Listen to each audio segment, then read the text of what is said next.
I like strategy games.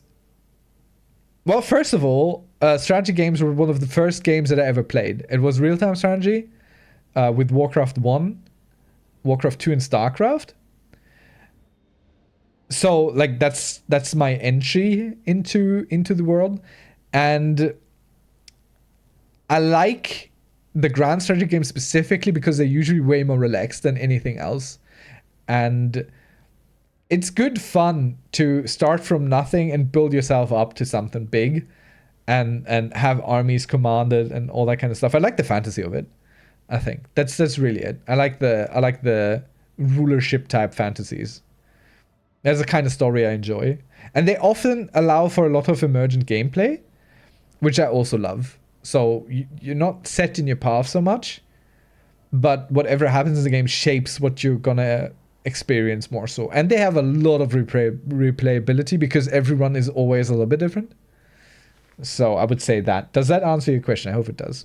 But for a vampire therapist, I think the thing that the choices do not matter. This is much in line with the game's theme. If the choices mattered more, it would bring a bit of stress of having to wonder if you're failing at the game, and well, you shouldn't be able to fail therapy. Power fantasy is noted. Yep. I don't think that's much of a secret. I don't think that's much of a secret.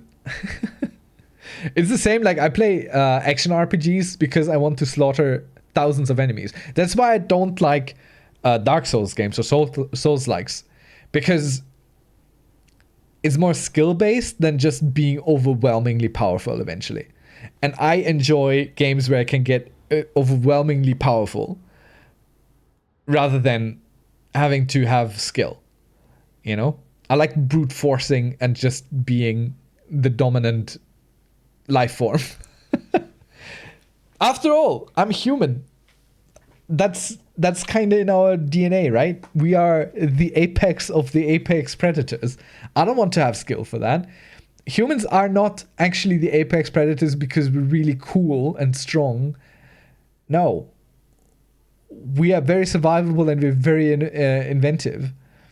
We use many different ways. That's also why I love games like Kingdom Come Deliverance or Skyrim or Oblivion, because you can approach it in many ways. Obviously, it's always stealth archer that wins in the end, but you know, you could theoretically go different routes, whichever suits your needs best. So I like that. I like having options, and I like having the ability to become incredibly and overwhelmingly overpowered. Because let's be real, in real life, that doesn't really happen. That's not really an option. Might be. I don't think I ever even finished Skyrim because I did. See, Skyrim made a big mistake in trying to recruit me to the Skyrim ways. Oblivion started you out as some weirdo prisoner who's literally a nobody. I mean, yes, there's a little bit more of a power story and fantasy to it, but overall, you're just some weirdo prisoner. In Skyrim, you're like, oh, you're the chosen dragonborn. I'm like, oh, fuck off with that. And the problem with Skyrim is I can't even ignore the dragonborn shit, because it, like, certain things can only be done with the dragonborn power nonsense. And I just don't care. Just let me be a nobody who becomes a somebody. Which is why I like, for example, Cyberpunk. I like that a lot. You know? Because while, yes, you're important to the story, you are a nobody. But you become a somebody. And I don't even want to become a big somebody. I just want to be somebody more than what I start out with. And I don't want to start out with, oh, you're the chosen one. Harry, throw the goblet in the fire. Something. Things online. Has your character exist in the shadow of the Fellowship of the Ring? So, yes, you interact with the Fellowship of the Ring sometimes.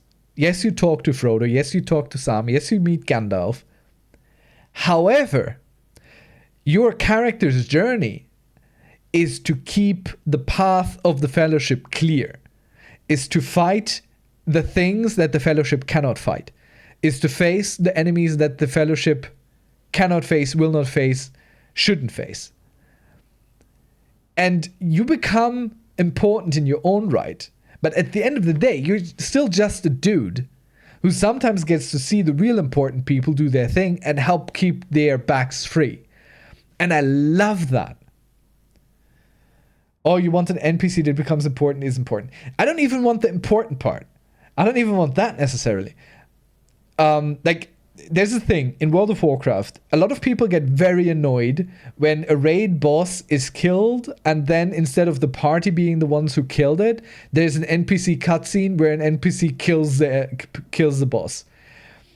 Yeah, I want to be support, tank, healer. That's the thing. I feel like always damage dealers always really want to be in the spotlight and want to be praised for being the ones who brought down the thing.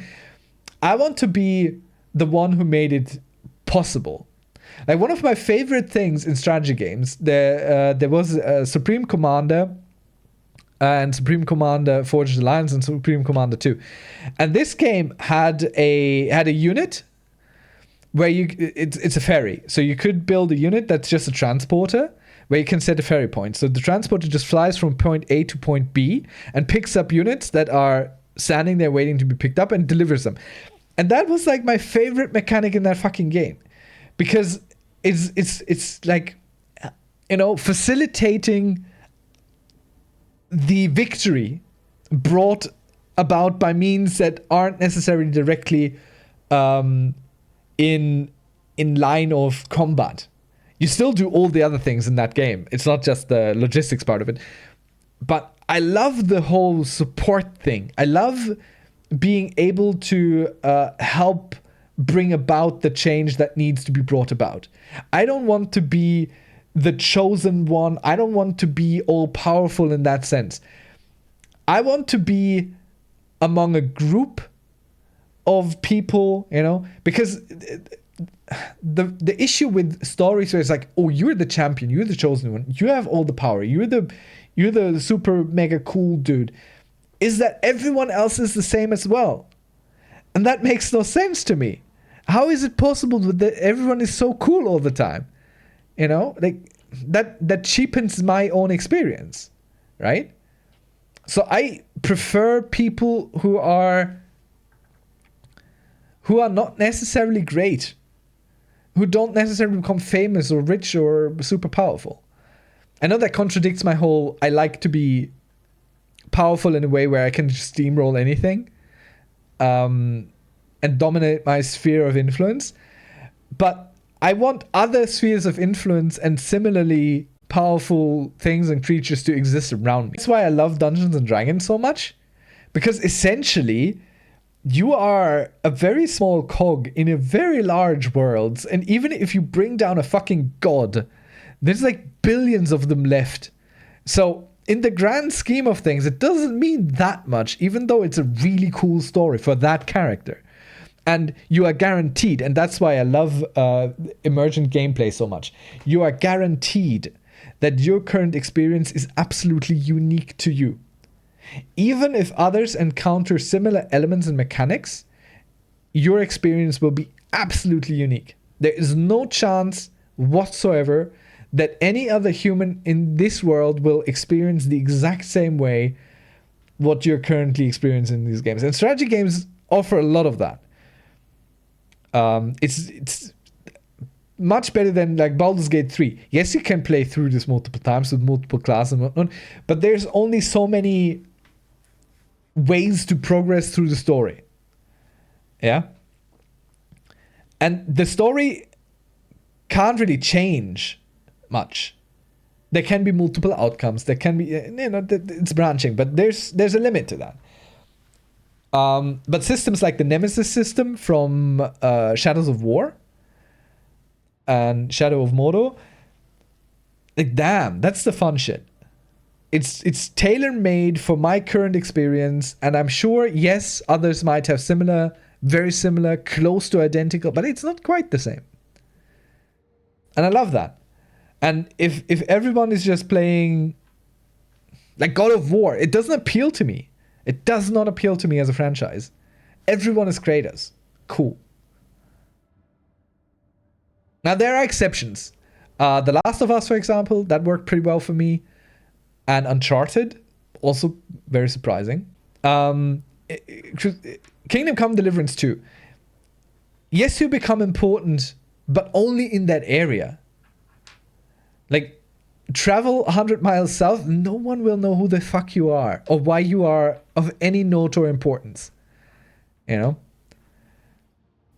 It's like a cop going out of his estate where he is actually a cop, you know? Like, you have power, you're important, but step out of your little area where you have that, well, who gives a shit? No one knows who you are. And I like that idea of having full power but limited, kind of. Like, you build your own little thing, your own little fiefdom, your own little empire. I like that. Let's say big stories like Lord of the Rings. Lord of the Rings, I love Lord of the Rings because, yes, Frodo and Sam are like the key point of defeating Sauron, but they're just dudes. And I love the way that Tolkien puts power and might. Frodo's thing is he resists the fucking influence of the ring, and Sam's thing is he is loyal to a fault and also resistance to the influence of the ring, you know? And I love that. They're just dudes, but they're special not because they're magic or because they're Herculean strength or because of their bloodline or some such. I mean, there's some implications that being of the Tuck bloodline means a thing. But it's implied. It's a theory. It's a little, you know, it's a little lore thing that you tell your kids because you think it's cool or funny. So I love that. That is not a rags to riches story. That is just a small people doing the thing that needs to be done story. Because that's the point, right? We can be all very impactful and very important for our very small circle and surroundings. And even small gestures can mean a whole lot. So we all have a little bit of responsibility all the time. And it's up to us how we use it. And some people will see us as villains. Some people will be disappointed in how we do and how we use our things and our time and all that. And it's inevitable, you know, but other people will rejoice. Other people will be happy with what we do and how we go about our things. And I just like this small people having their impact without it being down to prophecy, magic, bloodlines, chosen one. But yeah, it gets so annoying. Actually, we had a very interesting discussion in one of my sessions a while ago in D&D where we were talking about, I don't quite know the context anymore, how it came about. But there was the issue that one player was uncomfortable with the idea that their character was of some sort of ancient bloodline, because to them it was so, you know, Nazi talking point. Like, oh, you are important because of your lineage. And up to that point, I never even considered that point. To me, it was just like, yeah, that's fantasy shit. That's normal fantasy shit. How is that a problem? But her bringing that up was really quite eye-opening, I think. Which led to me having my opinion on this better described, because I always thought that way, you know. I always preferred the little person becoming a thing, you know, out of their own merit. That's wild. Yeah, it is. I never once considered that, but yeah, that's the whole master race Aryan nonsense thing. Some people are just born better than others. You know, just ascribing a certain type of power to a certain kind of person because they were born that way. Like, that's crazy. A very interesting discussion for sure. We got a little bit lost in the sauce here. I like that. I love it. Them's the good streams when you really dig into some content. You're so good at going on about things that fascinate you, Imp. It's good and it's like magic.